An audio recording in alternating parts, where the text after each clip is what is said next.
안녕하세요. NCS 직업기초능력, 직업윤리, 핵심 이론, 저와 함께 시작하겠습니다.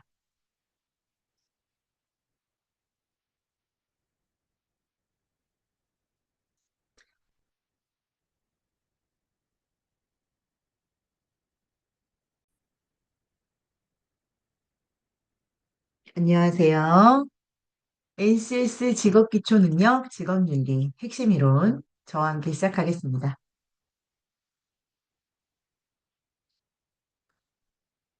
직업윤리의 학습 목표부터 소개시켜 드리겠습니다. 1번 목표, 원만한 직업 생활을 위해 지켜야 할 올바른 직업 윤리를 함양하고 이를 실천하기 위하여 근면하고 정직하며 성실하게 업무에 임하는 자세를 익힌다. 또한 직업 윤리 실천을 위한 봉사, 책임, 규칙을 준수하고 예의 바른 태도로 업무에 임하는 자세를 배양할 수 있다. 세부 목표 1. 윤리와 직업의 의미를 정확하게 이해하고 설명하며 직업 생활에 필요한 직업 윤리의 중요성을 파악하고 설명할 수 있다. 2. 직업 생활에 근면한 태도, 정직한 행동, 성실한 자세를 설명할 수 있다.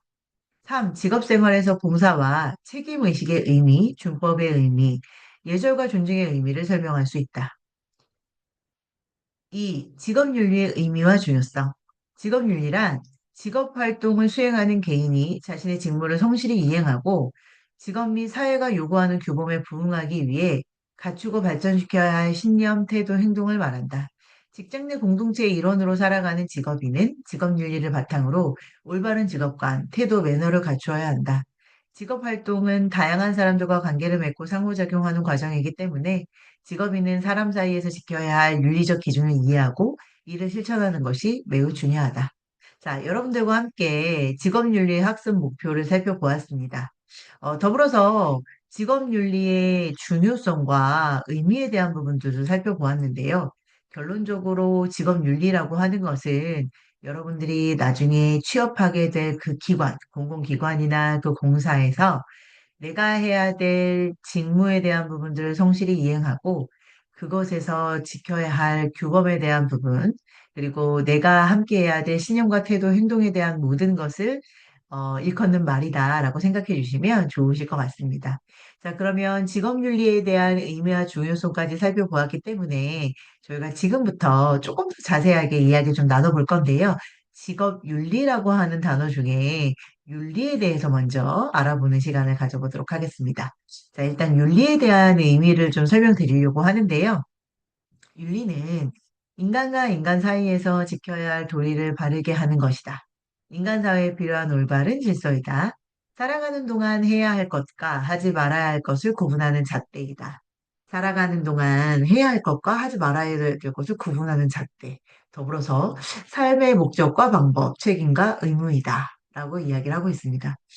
그렇기 때문에 이 윤리적 가치가 중요한 이유는 모든 사람이 윤리적 가치보다 자기 이익을 우선해서 행동한다면 사회 질서가 붕괴되고 어떻게 살 것인지 하는 가치관의 문제와 관련이 있다라고 되어 있습니다. 윤리적인 규범이 형성되기 위해서 여러 가지 것들이 있지만 일단 윤리 규범은 공동생활과 협력이 필요한 인간 생활에서 형성되는 공동의 룰을 기반으로 형성되고요. 윤리적 가치는 불변의 진리가 아니라 시대와 사회 상황에 따라서 조금씩 다르게 변화한다라고 생각해 주시면 좋겠습니다. 자, 그래서 지금까지 여러분들과 윤리에 대한 이야기를 좀 나눠보았다면, 윤리의 반대적인 부분도 좀 살펴볼 건데요. 윤리의 반대, 왜 비윤리적인 행위가 생길까 궁금하시죠? 자, 비윤리적인 행위의 원인에 대해서 좀 설명을 드리려고 해요. 자, 비윤리적인 행위의 원인은 크게 세 가지가 있는데요. 일단 제일 첫 번째는 무지입니다. 자, 무지라고 하는 것은 무엇이 옳고 그른지 모르는 것을 무지라고 이야기를 하고요. 두 번째, 무관심 있는데요. 이 무관심은 자신의 행위가 비윤리적이라고 하는 것을 알지만 윤리적인 기준에 따라야 한다는 것을 중요하게 여기지 않는 것이 바로 무관심입니다. 자, 무절제라고 하는 것은요, 잘못된 행위인 것을 알지만 자신의 통제를 벗어나는 어떤 요인으로 인해 비윤리적인 행위를 저지르게 되는 것입니다. 그래서 이 무지와 무관심, 무절제라고 하는 비윤리적인 행위의 원인에 따라서 비윤리적인 행위의 유형이 나뉘게 되는데요. 그 유형은 크게 세 가지입니다. 첫 번째, 도덕적 타성이고요. 두 번째, 도덕적 태만입니다. 세 번째, 거짓말인데요. 지금부터 도덕적 타성이 어떤 의미인지 알려드리겠습니다. 도덕적 타성은 윤리적 문제에 대하여 무감각하거나 행동하지 않는 것을 도덕적 타성이라고 합니다. 그래서 도덕적 타성은 바람직한 행동이 무엇인지 알고 있으면서도 취해야 할 행동을 취하지 않은 무기력한 모습이고요. 도덕적 태만이라고 하는 것은 필요한 주의나 관심을 기울이지 않는 것으로서 어떤 결과가 나쁜지 알지만 자신의 행위가 그 결과를 가져올 수 있다라고 하는 것을 모르는 것. 그게 바로 도덕적 태만입니다. 거짓말이라고 하는 것을 상대를 속이려고 하는 의도로 표현되는 메시지인데요. 뭔가 보호하기 위해서 하는 거짓말, 제3자를 보호하기 위한 목적으로 하는 거짓말, 또는 일반적으로 타성적 거짓말, 내가 그냥 을의 거짓말을 하게 되는 그런 부분들, 이런 모든 것들 다 포함해서 우리는 거짓말이라고 합니다.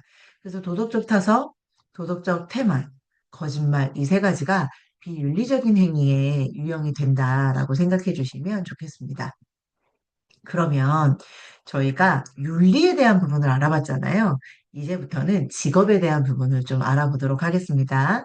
자, 직업에 대한 의미를 좀 설명드릴 건데요. 직업이라고 하는 것은 일단 직업의 직은 사회적 역할의 분배인 직분을 나타내는 의미이고요. 업이라고 하는 것은 일 또는 행위를 나타내는 말이라고 합니다. 그렇기 때문에 직업이 갖추어야 할 속성은 크게 다섯 가지가 있는데요. 첫 번째, 계속성. 두 번째, 경제성. 세 번째, 윤리성. 네 번째, 사회성. 다섯 번째, 자발성이라고 하는 요소들이 있습니다. 그래서 직업에서는 이런 계속성, 경제성, 윤리성, 사회성, 자발성, 이 다섯 가지의 속성이 잘 갖추어져 있어야 한다라고 보고 있어요. 그래서 나중에 이제 여러분들께서 NCS 문제를 푸시다 보면, 이 직업윤리에 대한 문제는 어떤 문제가 좀 가장 많이 나오냐면, 어, 기본적으로 직장 생활에서 있을 법한 사례를 줍니다. 여러분들이 그 사례를 쭉 한번 리뷰하면서 읽어보시게 되면요. 그 안에서 내가 도덕적인 딜레마, 윤리적인 딜레마, 이런 직업윤리 안에서 내가 어떠한 윤리적인 선택이나 규범을 지켜야 하는지, 또는 윤리적인 선택을 어떻게 해야 하는지에 대한 부분을 여러분들이 어떤 의식을 갖고 선택할 수 있는지에 대한 문제들이 나옵니다. 기본적으로 윤리적인 여러분들의 마인드, 그리고 직업윤리에 대한 생각, 이런 부분들이 여러분들의 규범적인 마인드를 형성하고, 그리고 직업윤리에 대한 그 신념을 견고하게 하기 때문에 그런 부분에 대한 문제들을 푸실 때는 여러분이 어떤 의미를 가지고 있는지 직업에 대한 속성이나 직업이 갖추어야 될 의미에 대한 부분들을 좀 파악하면서 풀어주시면 좋으실 것 같아요. 자, 그러면 우리 사회의 직업 의식이 조금 어떻게 변화해 왔는지 지금부터 이 부분을 좀 설명을 드리려고 하는데요. 직업의식이라고 하는 것, 특히 우리 사회의 직업의식이 어떻게 변화하는지 지금부터 좀 설명드릴게요. 자, 직업의식은 개인이 직업활동을 통해서 얻고자 하는 내재적, 외재적 목적을 달성하기 위해서 개인이 직업이나 일에 대해 가지는 관념, 가치, 습관, 인식 등을 포괄적으로 이루는 가치체계로 정의를 합니다. 직업의식의 변화는 조선시대부터 시작해가지고 지금 현재까지 다양하게 바뀌어 왔는데요. 우리 여러분들 조선시대는 우리가 살아보지 않았지만 조선시대에는 유교적인 가르침에 따라서 어떻게 했어요? 직업에 대한 부분들을 가지고 신분에 대한 부분들이 갈리기도 했고요. 좋은 직업과 안 좋은 직업은 좀 천시를 받기도 했습니다. 근대 시대로 넘어오면서 신분에 대한 부분들이 조선시대보다 조금 약해지긴 했지만 그래도 그때도 차별이 있었어요. 그런데 현대 사회는 어때요? 직업에 귀천이 없다라고 이야기하고 자신의 능력을 자유롭게 표현함으로써 공동체 안에서 내 스스로가 가진 업무에 대한 부분, 그리고 사회적 임무를 수행하고 여러분들 스스로가 자아 실현을 이루는 도구로 직업을 선택하게 됩니다. 한국인이 가져야 할 직업의식은 뭐 여러 가지 부분들이 있지만 2010년도에 가족생활, 여가생활 1순으로 나타났었던 국민의 삶에 여가생활이 일보다 조금 중요해진 부분도 있었지만 지난 20년간 직업에 대한 부분들을 쭉 확인을 보니 어떤 부분에 대한 것이 좀 많이 나왔냐면 내재적 가치보다 경제적 보상을 중시하는 외재적 가치가 계속 부상하고 있음을 좀 알 수 있습니다. 직업인의 기본적인 자세로 여러분들께 좀 설명드리고 싶은 부분은요, 소명의식과 천직의식을 가져야 한다는 것, 봉사정신과 협동정신이 있어야 한다는 것, 책임의식과 전문의식이 있어야 한다는 것, 공평무사한 자세가 필요하다는 것, 이런 부분에 대한 걸 알려드릴 수 있을 것 같습니다. 자, 그러면 우리 여러분들과 함께 이 직업 윤리의 종류에 대해서 좀 살펴보도록 할게요. 자, 지금부터 설명드릴 부분은 직업 윤리의 종류인데요. 직업 윤리가 가지는 의미부터 좀 설명을 드릴게요. 자, 직업 활동을 하는 개인이 자신의 직무를 잘 수행하고 자신의 직업과 관련된 직업과 사회에서 요구되는 규범에 부응해서 개인이 갖추고 발달시키는 직업에 대한 신념, 태도, 행위, 이런 모든 것이 직업 윤리의 의미에 들어갈 수 있습니다. 직업 윤리와 개인 윤리에 대한 부분들도 좀 설명을 드리도록 할 건데요. 직업 윤리는 개인이 가지고 있는 윤리를 바탕으로 해서 각자가 직업에 종사하는 과정에서 요구되는 특수한 윤리 규범입니다. 직업 윤리도 개인 윤리의 연장선이고요. 개인 윤리의 기본 덕목과 방법론상의 이념은 직업 윤리에서도 동일하게 적용될 수 있습니다. 그래서 현대에서는 직업 윤리에 대한 부분들을 되게 다양하게 나누고 있지만 공통적으로 보편적인 일반적인 윤리는 직업인으로서 갖춰야 할 윤리로서 사회 시스템 전체의 관계를 규정하고 질서를 유지하는 부분으로 확인이 되었고요. 특수윤리라고 하는 것은 사회를 구성하는 객체로서 각자의 목적을 달성하기 위해 노력하는 기업과 단체 등 특정 조직체 내부 구성원 간의 관계를 규정하고 효율을 도모하는 윤리입니다. 직업 윤리에 대한 부분들을 여러분들과 쭉 이야기를 나누면서 직업별 윤리에 대한 부분들도 조금 이야기 드릴 수 있겠는데, 공직자나 의사, 교육자, 이런 분들 같은 경우에는 직업별로도 윤리에 대한 부분들이 조금 많이 강조되는 직업이다라고 이야기 드릴 수 있겠습니다. 다양하게 직업 윤리에 대한 부분들을 좀 저희가 알아보고 있는데요. 직업 윤리가 가져야 되는 덕목에 대한 부분을 좀 소개시켜 드려 보도록 하겠습니다. 직업 윤리의 덕목은 크게 여러 가지가 있는데요. 기본적으로 6가지로 좀 구분을 하고 있습니다. 첫 번째, 소명의식이라고 하는 게 있어요. 소명의식이라고 하는 것은 자신이 맡은 일은 하늘에 의해 맡겨진 일이라고 생각하는 태도입니다. 두 번째, 천직의식입니다. 천직의식은 그러니까 자기 일이 자신의 능력과 적성에 꼭 맞는다고 여기고 그 일에 열성을 가지고 성실하게 임하는 태도를 천직의식이라고 이야기를 하고요.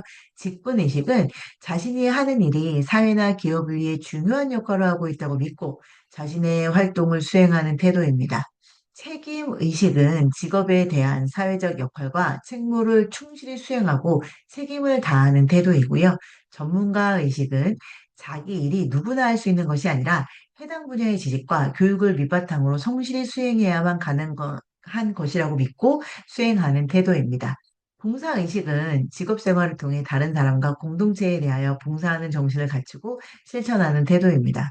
한국 사회에서 직업인이 갖춰야 할 직업 윤리의 덕목은요. 일단 어떤 것들이 있을까요? 여러 가지가 있겠지만 책임감을 최우선으로 해서 성실함, 정직함, 신뢰성, 창의성, 협조성, 청렴함 순으로 강조가 되고 있다라고 하는 부분도 알고 계시면 좋을 것 같습니다. 개인 윤리와 직업 윤리는 조화롭게 조화가 돼야 하는데요. 아까 앞에서도 말씀드렸던 것처럼 직업 윤리에 대한 부분들을 이루는 것이 개인 윤리를 통해서 이루어지고 있습니다. 그렇기 때문에 개인 윤리와 직업 윤리의 조화로운 부분들이 되게 중요한데요. 개인의 판단과 행동은 업무를 통해서 사회적 영향력이 큰 기업 시스템과 연결이 되고요. 이를 통해 다수의 이해관계자 관계를 맺게 됩니다. 그리고 수많은 사람이 협업하는 고도화된 업무 환경에서는요, 맡은 역할에 대한 책임을 완수하는 것이 필수적이고요. 업무를 정확하고 투명하게 처리하는 자세가 요구가 됩니다. 이 밖에도 다양한 부분에 개인 윤리와 직업 윤리의 조화가 필요한데요.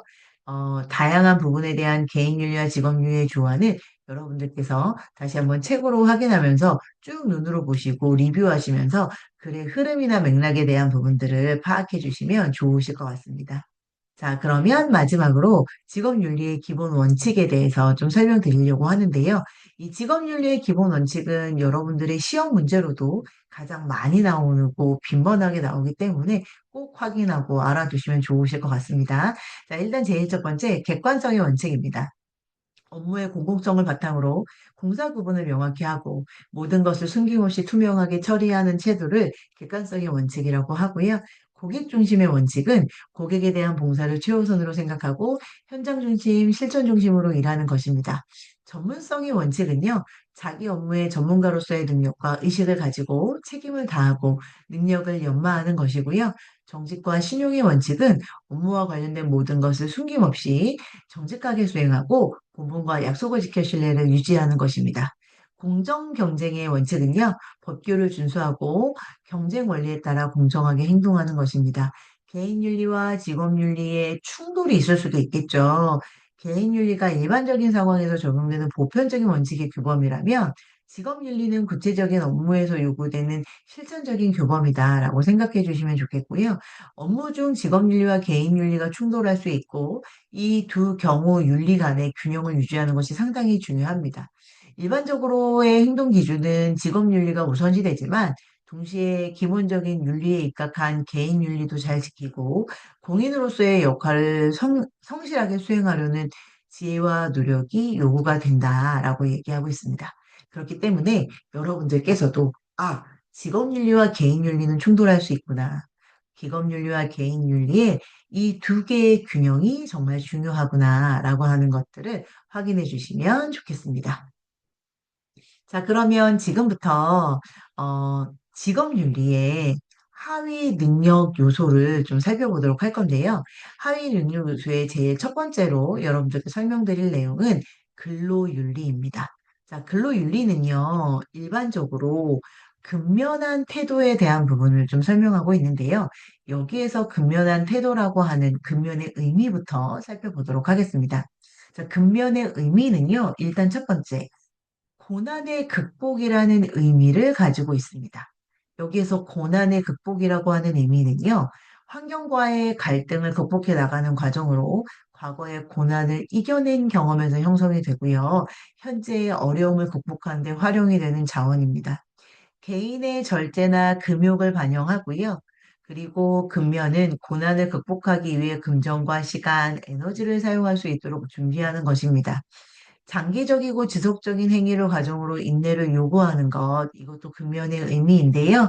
끊임없이 달성이 미뤄지는 가치지향적 목표 속에서도 지속적으로 재생산이 된다라고 하는 거 확인해 주시면 좋겠습니다. 그러면 근면의 의미, 고난의 극복이라는 의미, 개인의 절제나 금욕을 반영한다는 의미, 장기적이고 지속적인 행위 과정으로 인내를 요구하는 의미입니다. 두 번째, 근면의 종류에 대해서 설명드리도록 하겠습니다. 자, 근면의 종류는요, 외부로부터 강요당한 근면이 있고요, 자진해서 하는 근면이 있습니다. 그래서, 외부로부터 강요받은 근면 같은 경우에는요, 자발적인 동기나 내적인 가치관에 기반한 게 아니라 외부의 압력이나 강제적인 상황 때문에 부득이하게 열심히 일하게 되는 형태를 우리가 여기에서 외부로부터 강요받은 근면이다라고 이야기를 합니다. 예를 들면 이런 거예요. 과거의 열악한 농촌이나 직업 환경에서 기계적인 장시간 노동을 하는 것. 어떤 거예요? 생존을 위해서 강요당한 근면입니다. 그렇기 때문에 근면의 종류가 이렇게 다양하구나라고 하는 걸 확인해 주시면 좋으실 것 같아요. 자, 그러면 두 번째, 자진해서 하는 근면입니다. 자기 개발을 위해서 자발적으로 이루어지는 활동이기 때문에요. 능동적이고 적극적인 태도를 바탕으로 하고요. 자신의 것을 창조하고 그리고 점차 자신을 발전시켜서 시간의 흐름에 따라 자아를 확립해 나가는 과정을 자진해서 하는 근면이다라고 이야기를 합니다. 예, 예를 들어 본다면, 아침에 하는 외국어 공부나 출근 전 운동을 하러 가는 운동 루틴 같은 거 있잖아요. 이런 것이 자진해서 하는 근면에 들어간다라고 확인해 주시면 좋겠습니다. 자, 그러면 지금부터 우리 사회의 근면의 모습은 어떤지 여러분들께 좀 설명을 드려보도록 하겠습니다. 우리 사회의 근면성. 일단 근면의 역할이에요. 자, 근면의 역할은 한국 내부에서는요, 긍정적인 측면과 부정적인 측면을 동시에 가지고 있는 게 근면이에요. 예를 들면, 한국 사람들의 이미지가 여러 이 조사를 해보게 되면, 근면과 일중독은 대표적인 생활 양식이지만, 한국에서, 그러니까 동양식에서 이렇게 기본적으로 근면과 일중독에 대한 부분, 근면의 역할이다라고 좀 이런 부분들이 나오고 있습니다. 그 다음에 농업적인 근면성은 어떤 거냐면, 농업 기반의 사회에서 근면을 중요한 미덕으로 여겨졌기 때문에 남들보다 부지런한 사람이 일 잘하는 사람으로 평가를 받았고요. 마지막으로 발전 방향입니다. 조직이나 타인 등 외부로부터 요구되는 일과 노동을 수행하기 위한 근면보다는 개인의 성장과 자신의 확립, 나아가 행복하고 자유로운 삶이 위한 근면으로 구현되고 있다라고 하는 것도 여러분들께 설명드리도록 하겠습니다. 두 번째로는 정직한 행동에 대한 이야기를 좀 드려볼 거예요. 여기에서 정직한 행동의 의미가 있는데요. 일단 첫 번째 정직한 행동의 의미의 사전적인 의미를 좀 설명을 드리면 마음의 거짓이나 꾸밈이 없이 바르고 고듬을 사전적인 의미로 정직이라고 이야기를 해요. 그런데 이 정직이 가지고 있는 의미가 이런 사전적인 의미만 있는 게 아니고요. 우리 인간 생활에서의 의미도 이제 정직이 얘기를 하고 있어요. 정직의 사회 시스템은 구성원 서로가 신뢰가 있어야 운영 가능하고요. 정직은 그 신뢰를 형성하고 유지하는 데 필요한 가장 기본적이고 필수적인 규범이 바로 정직이다라고 이야기를 하고 있습니다. 우리 사회에서 정직성을 좀 살펴본다라고 한다면, 유교의 전통적 가치와 정직, 그리고 한국 사회의 도덕적 위기, 이런 부분들이 우리 사회의 정직성에 대한 부분들을 알려주고 있다라고 여러분들께 설명을 드릴 수 있을 것 같습니다. 자, 그러면 지금부터 아까 앞에서는 우리가 어떤 부분에 대해서 좀 이야기를 나눴죠?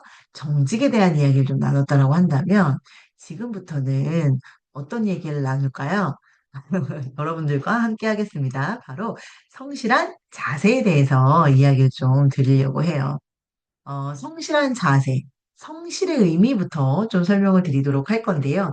성실의 사전적인 의미는 정성스럽고 참됨이다라고 되어 있습니다. 성은 정성스럽고 순수하고 참됨을 의미하고요. 실은 알차고 진실된 것을 의미합니다. 그렇기 때문에 성실성이라고 하는 것은 책임감이 강하고 목표한 바를 이루기 위해 목표 지향적인 행동을 추구하고 행동의 지속성을 갖게 하는 성취지향적인 성질을 의미합니다. 우리 사회의 성실성이 어떤지 간단하게 좀 설명시켜 드린다고 한다면 성실의 범위가 많이 좀 위축되어 있는 경향이 있습니다. 그래서 어떤 부분에 대한 좀 설명을 좀 드리고 싶냐면 예를 들면 이런 거예요. 성실이라고 하는 것은 도덕적 영역에만 좀 한정이 되어 있다 보니까 그 범위가 위축되는 경향을 좀 보이기도 하고, 그리고 사회적으로는 성실한 사람이 진취성이 좀 부족하거나 창의성이 결여된 인물로 좀 간주가 되기 때문에 변화하는 시대에 적응하지 못하고 요령 없이 기존 방식을 반복하는 사람으로 치부되는 경우가 있으니 성실에 대한 부분들을 여러분들께서 널리 널리 함께 하시는 분들께 정성스럽고 참됨. 그래서 우리가 기본적으로 성실성에 대한 부분을 갖춰야 된다라고 확인해 주시면 좋으실 것 같습니다. 자, 그리고 사회적 자본에 대한 이야기를 좀 드리도록 할 건데요.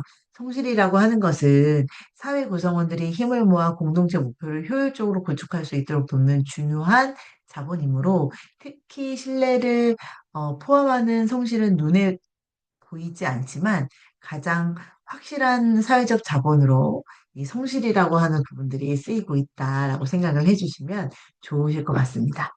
자, 그러면 지금부터 하위 요소 중에 두 번째 하위 요소인 공동체 윤리에 대한 부분을 좀 설명드리도록 하겠습니다. 일단 공동체 윤리에서는요, 아까 앞에서는 어떤 부분에 대한 게 많았나요? 여러분들께 제가 이야기 드렸었던 것 중에 맞아요. 앞에 하위 능력은 근로윤리에 대한 이야기를 했어요. 그쵸? 그런데 지금부터는 어떤 얘기 할 거예요? 맞아요. 근로윤리가 본인이 근로하는 부분에 대한 윤리를 좀 담은 내용이었다라고 한다면, 공동체 윤리는요, 공동으로서 좀 뭔가 지켜야 되는 윤리에 대한 부분이 포함되어 있습니다. 그래서 봉사와 책임의식, 봉사에 대한 의미도 제가 지금부터 좀 설명을 할 건데, 봉사에 대한 의미는 사전적인 의미로 나라나 사회 또는 남을 위해 자신의 이해를 돌보지 않고 몸과 마음을 다해서 일하는 것을 우리는 봉사라고 이야기를 합니다. 말 그대로 봉사는 나의 몸과 마음을 바쳐서 함께 일한다라고 생각해 주시면 좋으실 것 같고요. 그래서 사전적인 의미 설명을 드렸고, 직업인으로서의 봉사가 의미가 있는 것 같아요. 예를 들면, 어, 일의 경험을 통해서 다른 사람들과 공동체 안에서 봉사하는 정신을 갖추고 실천하는 태도를 의미하지만, 직업인으로서의 이 봉사의 의미 같은 경우에는 예를 들어서 병원에 계신 의료진들 이런 분들을 좀 비유해서 설명드리고 싶고, 기업에서 봉사의 의미 같은 경우에는 고객의 가치를 최우선으로 하는 고객 서비스에 대한 개념을 또 우리 여러분들께서 알고 계시면 더 좋지 않을까라는 생각이 듭니다. 자, 그래서 봉사에 대한 이야기 좀 드렸어요. 근데 그다음부터 나오는 건 뭐예요? 책임에 대한 얘기가 나옵니다. 자, 일단 책임 의식의 의미를 좀 설명드릴게요. 직업에 대한 사회 역할과 책무를 충실히 수행하고 책임지려는 태도가 책임 의식이 가지고 있는 의미입니다. 자, 그래서 봉사와 책임 의식의 중요성이라고 하는 부분을 좀 설명을 드릴 건데요. 모든 직업인은 생계를 위해서뿐만 아니라 자신이 속한 조직의 번영을 위해서, 나아가 자신이 사는 사회 전체의 발전을 위해서 기본적으로 봉사정신과 강한 책임의식을 갖고 직업활동에 임해야 한다라고 하고 있습니다. 그래서, 이제 책임의식에 대한 부분들도 생겼구나, 이런 부분에 대한 것들을 알게 되시겠구나 확인해 주시면 좋으실 것 같습니다. 자, 그래서 성실에 대한 의미, 그리고 봉사와 책임에 대한 의미까지 여러분들과 살펴보았어요. 요즘에 기업의 사회적 책임은 어떻게 이야기해요? CSR이라고 하는 걸로 얘기를 많이 하거든요. 기업의 사회적 책임에 대한 부분들 있으니 그런 내용들도 여러분들께서 문제 푸시기 전에 한번 리뷰해 보시면 좋을 것 같습니다. 자, 그 다음에는 어떤 부분에 대해서 좀 설명을 드릴 거냐면 준법성에 대해서 여러분들께 좀 설명을 드리려고 해요. 자, 일단 준법성의 의미가 있습니다. 어떤 의미가 있냐면 이 준법이라고 하는 단어가 가지고 있는 의미는 민지 수민으로서 지켜야 하는 기본 의무 생활이고요. 민주사회의 법과 규칙을 준수하는 시민으로서의 권리를 보장받고 다른 사람의 권리를 보호해주며 사회 질서를 유지하는 역할을 우리는 준법성이라고 이야기를 합니다. 자, 우리나라의 준법 의식은 어느 정도 되실 것 같아요? 여러분들? 어, 물론, 좋아요 하시는 분들도 있지만, 낮을 것 같아요 하시는 분들도 계실 것 같아요. 자, 그래서 우리 사회의 준법 의식은, 우리가 민주주의와 시장 경제를 지향하지만 그것이 제대로 정책될 만한 사회적 정신적 토대를 갖추었는지에 대한 부분들은 또 별개의 문제거든요. 그렇기 때문에 여러분들께서 선진국과 경쟁하기 위해서는 개개인의 변화 또는 이 변화에 대한 단계를 어떻게 하면 좋을까라고 하면 여러분들께서 확인해 보시고 또 체크해 보시면 좋으실 것 같습니다.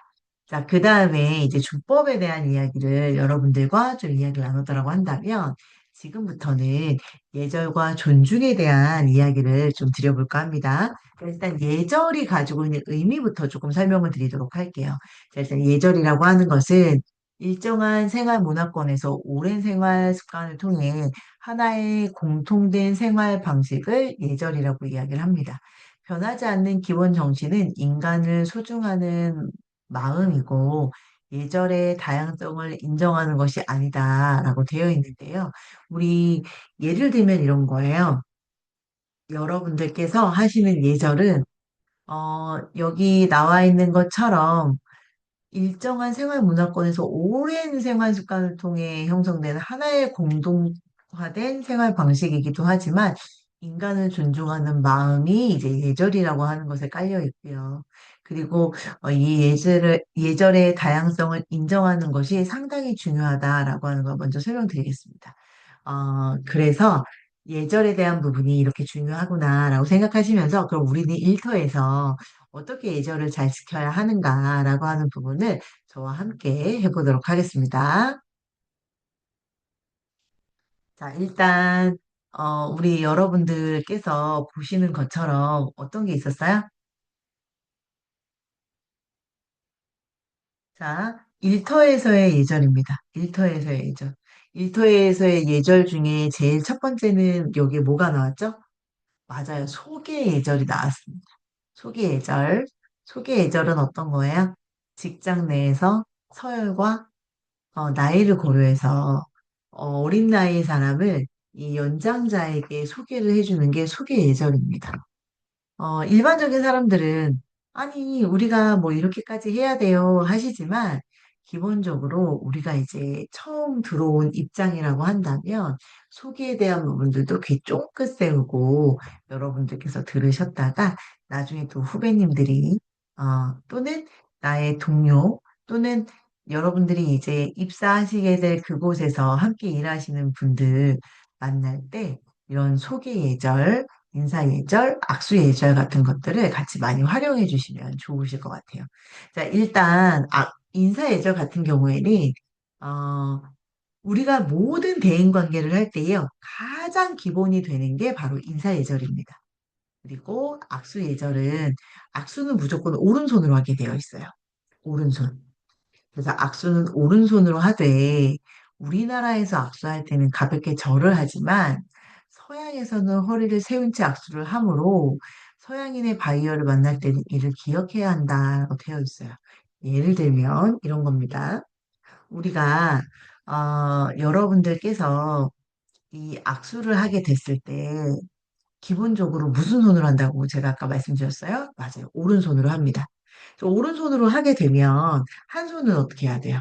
한 손은 한 손은 이렇게 내려서 우리 그 바지 이렇게 살짝 이렇게 차렷 자세 하시면서 바르게 이제 팔을 놓아주시면 되고요. 오른손은 어떻게 하시면 돼요? 우리 여러분들께서 악수를 만약에 하시게 될 상황이라고 한다면 악수를 할 준비를 해주시면 되는 것입니다.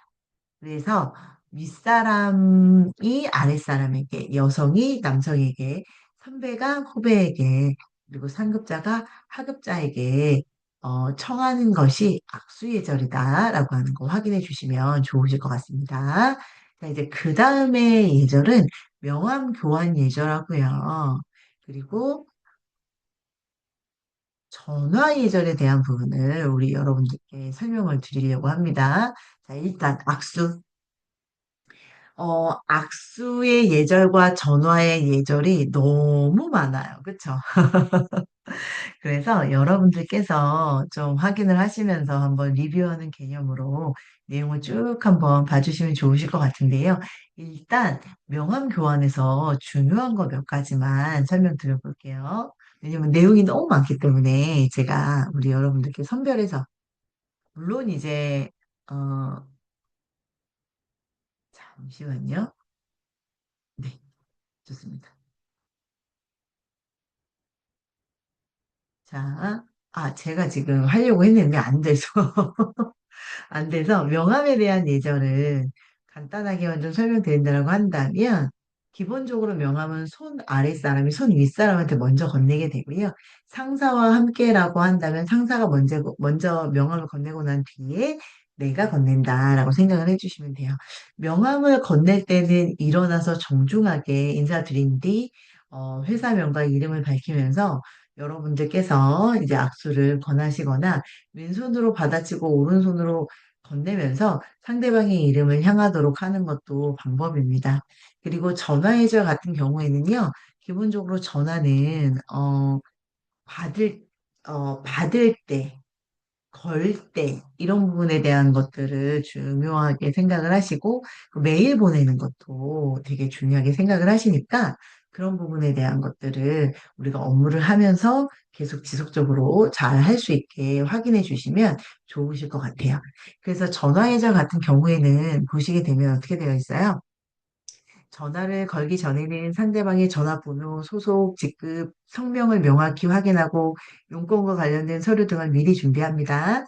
전화가 연결이 되면 담당자 확인 후 자신의 이름과 소속을 밝히고 간결하고 명확하게 용건을 전달합니다. 통화가 끝나기 전에는 주요 내용을 다시 한번 정리하고 확인하면서 만약 담당자가 부재 중일 경우에는 연락처를 남겨서 추후에 응답을 받을 수 있도록 조치합니다. 그래서 이제 이런 다양한 부분이 이 전화 예전에 좀 녹아져 있지 않나라고 하는 생각이 좀 든다라고 하는 거 이야기 좀 드려보도록 하겠습니다. 자, 그 다음에 이제 또 여러분들께서 많이 알고 계셔야 하는데요. 이메일 예절과 네티켓입니다. 일단 이메일 예절은 어떤 거예요? 그쵸. 우리가 전자문서로 왔다 갔다 우리의 생각을 교류하는 말 그대로 커뮤니케이션이긴 커뮤니케이션인데 여러분들이 하는 비언어적인 왔다 갔다 하는 커뮤니케이션이라고도 할 수 있어요.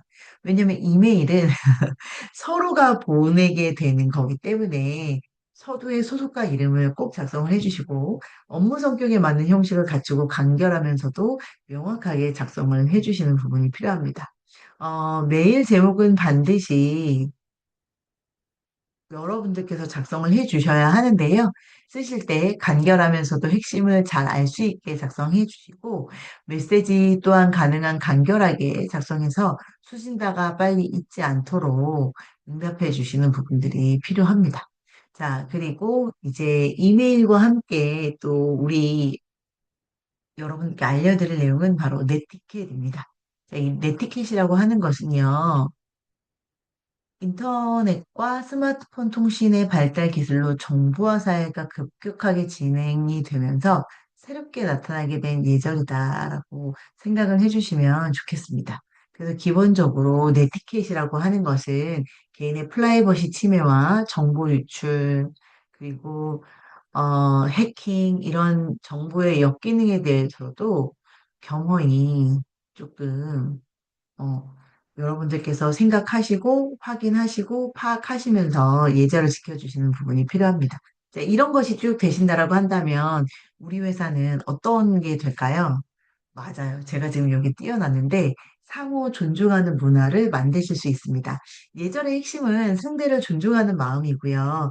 존중이란 우리 자신과 다른 사람을 소중히 여기고 그 권리를 배려해주는 자세입니다. 우리가 말하고 행동하고 서로를 대하는 태도에 반영이 되었다라고 할 수 있는데요. 그러나 기본적으로 우리 사회의 갑질 또는 직장 내 폭력, 상사의 폭력, 다양한 기본 인권, 이런 부분에 대한 모든 것들도 상호 존중 문화를 만들어 가기 위함이다라고 하는 거 확인해 주시면 좋으실 것 같습니다. 자, 그러면 지금부터 이렇게 직장 내에서 지켜야 될 예절이나 룰이 있잖아요. 그 중에서도 저희가 조금 빡빡하게 하는 부분이 있어요. 뭐가 있냐면 바로 저희 랩실 쪽에서 나온 부분들 중에 여러분들이 지키셔야 될 여러 가지 많은 예절들이 있지만 그 중에서도 꼭 지키셔야 되는 법정 의무 교육까지도 이제 어, 하고 있는 직장 내 성희롱 예방에 대한 부분을 이야기 드려보도록 하겠습니다.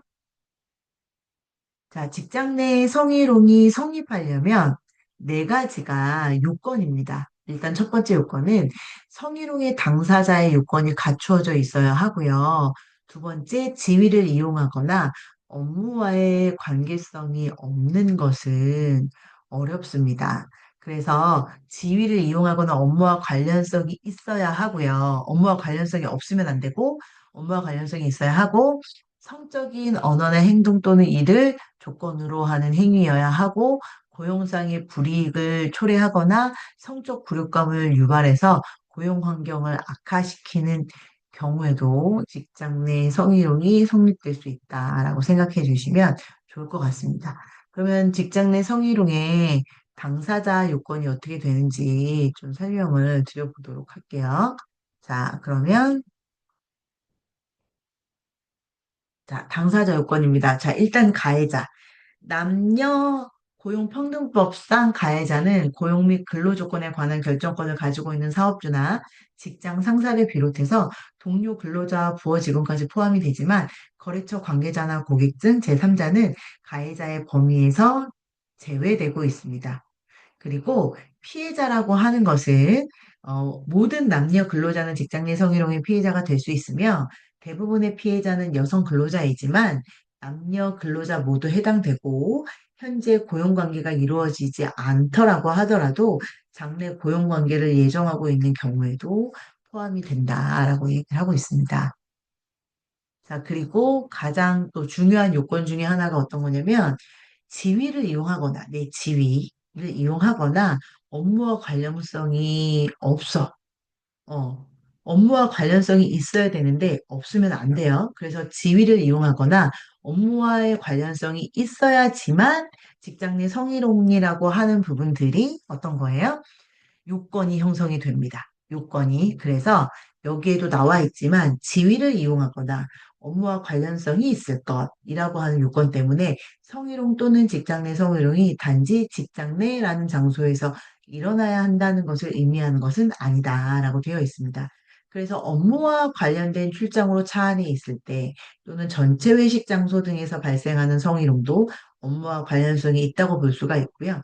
심지어 사적인 만남이라고 할지라도 업무를 빙자해서 상대방을 불러내거나 또는 업무와 관련성이 있다고 판단된 요소가 있다면 직장 내 성희롱 또는 성희롱이라고 볼 수 있습니다.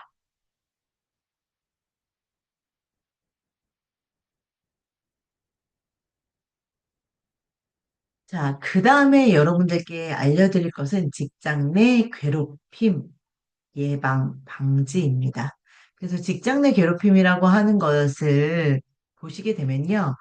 직장 내 괴롭힘을 판단하는 요소는 크게 행위자, 피해자, 행위 장소, 행위 요건 이 네 가지로 구분을 하고 있다라고 좀 이야기를 드릴 수 있겠고요. 그래서 기본적으로 행위자 같은 경우에는 파견 근로자의 경우는 파견 사업주와 사업업주 모두 해당이 되고 근로자도 행위자가 될 수 있고 피해자 같은 사용자와 근로자를 맺고 있는 근로자여야만 한다라고 얘기를 하고 있고요.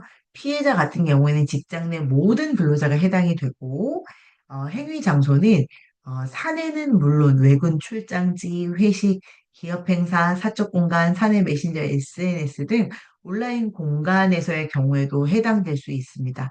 행위 요건이 성립하려면 네 가지가 되어야 하는데요. 1번, 직장에서의 지위 또는 관계 등의 우위를 이용해야 하고요.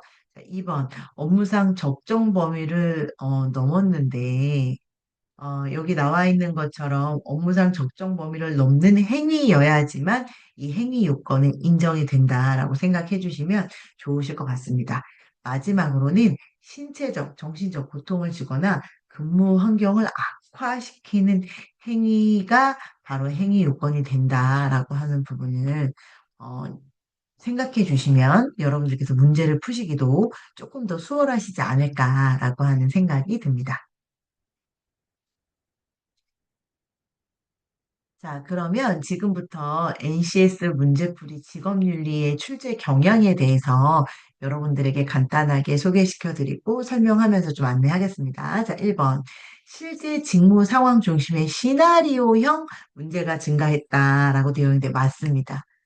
실제로 직업윤리에 대한 부분들을 할 때 어떠한 가치관으로, 어떠한 생각으로 이런 부분에 대한 것들을 하는지를 잘 모르니까, 기본적으로 여러분들이 이 직업 윤리에 대한 부분이 문제가 어떻게 나오지? 되게 궁금해 하시는 경우들이 상당히 많으시더라고요. 그래서 실제 직무 상황 중심의 시나리오 문제가 증가를 했고, 직무 상황에 대한 이 시나리오 문제를 이제 드리고, 그 문제를 여러분들께서 이 상황에서는 어떤 윤리적인 선택을 해야 하는지, 또 어떤 좋은 규범을 잘 지켜내야 하는지, 그런 부분들이 이렇게 잔잔한 흐름처럼 나와 있는 그런 이 문제들이 꽤 많이 있습니다. 그 다음에 두 번째는 조직의 가치관과 인재상과 연결된 문제를 되게 많이 내세요. 되게 많이. 그리고 복합적인 사고가 요구가 되고요.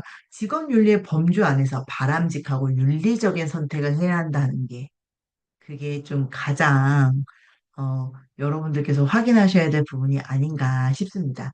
자, 그러면 제가 앞에서도 예제를 한 개씩만 좀 보여드렸거든요.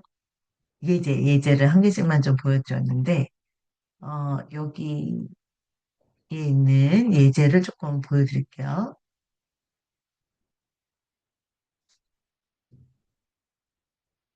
자,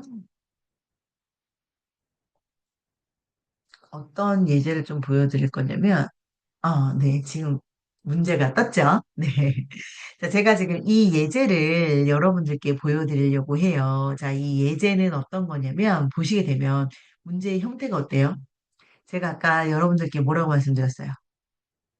NCS 문제 출제 경향이 실제 직무 상황 중심의 시나리오형 문제를 조직의 가치 및 인재상, 비전 또는 복합적인 사고가 요구되는 부분, 직업 윤리의 범주 안에서 바람직하고 윤리적인 선택 이런 부분들에 대한 것들이 계속 이제 확인이 되고 있습니다. 그래서 지금 여러분들에게 제가 보내드린 이 내용을 한번 보도록 하겠습니다. 땡땡 공공기관의 민원 서비스팀에 근무하는 김 주무관님이 전화응대를 하는 내용이래요. 우리가 직원과 직원들끼리 잘 지켜야 되는 예절도 있다라고 이야기를 좀 드렸잖아요. 그쵸? 그래서 확실히 직무 상황 안에서 주는 시나리오형 문제가 좀 많이 늘었다라는 이야기를 드릴게요. 자, 여기 보시게 되시면 상황이 이렇게 나와 있어요. 박민원 씨가 땡땡 공장 민원봉사과로 전화를 걸었고, 이렇게 지금 시작을 하거든요. 그래서 아마, 내가 여기 안에서 만약에 이런 상황이라고 한다면, 이분들의 전화 응대를 받고 나는 좀 어떻게 해드렸어야 했나, 라고 하는 부분들을 여러분들께서 생각을 해보시면 좋으실 것 같습니다. 그래서 보시게 되면, 박민원 씨가 오셨지만 김 주무관님이 응대를 하셨고 김 주무관님과 박민원 씨에 대한 티키타카 티키타카가 쭉 가면서 어떻게 되는 거예요? 문제가 나오게 돼요. 근데 참 신기하죠? 이 문제들이 뭐예요? 어, 우리 여러분들이 혹시라도 이 공공기관에 근무를 하게 된다면 나는 좀 이 상황에서 어떻게 좋은 직장 내 예절을 보여줄 것인가? 라고 하는 부분을 확인할 수 있는 문제입니다. 보시게 되면 이런 거죠. 기억에서 미음의 상황이나 화법이 직장 내 전화 응대 예절로 연결된 것이라고 되어 있어요. 그래서 보시게 되시면 여러분들께서 확인해 주셨던 것처럼 여기에 지금 보시게 되면 이런 부분들이 있어요. 쭉 내용을 읽다 보면 기억의 보기는 뭐예요? 전화벨이 4번 울린 후 전화가 연결됐고, 2번, 잠시만요. 잠시만 기다려주세요. 자, 이렇게 됐고요. 3번은 어떻게 되어 있나요? 3번. 1번, 1, 2, 3, 4, 5번에 지금 보기를 제가 잠깐 읽어드렸는데요. 기억부터 미음의 상황 안에 들어갈 부분에 대한 것들을 확인을 하고 있어요. 연결되었고, 잠시만 기다려주세요. 되었고, 확실하지 않은 정보로 답을 정할 수 있나요? 라고 이야기를 하고 있고, 궁금한 점은 없으세요? 충분히 해결이 되었을까요? 도 묻고 있고, 먼저 끊으며 마지막에 예의 바르게 하셨다라고 되어 있습니다. 그렇기 때문에 기억부터 미음, 자, 기억 전화벨이 4번 울리는 전화 연결이 됐고요. 니은 잠시만요, 잠시만 기다려 주세요 했고요. 이것 확실하지 않은 정보는 바로 답하지 않는다 하셨습니다.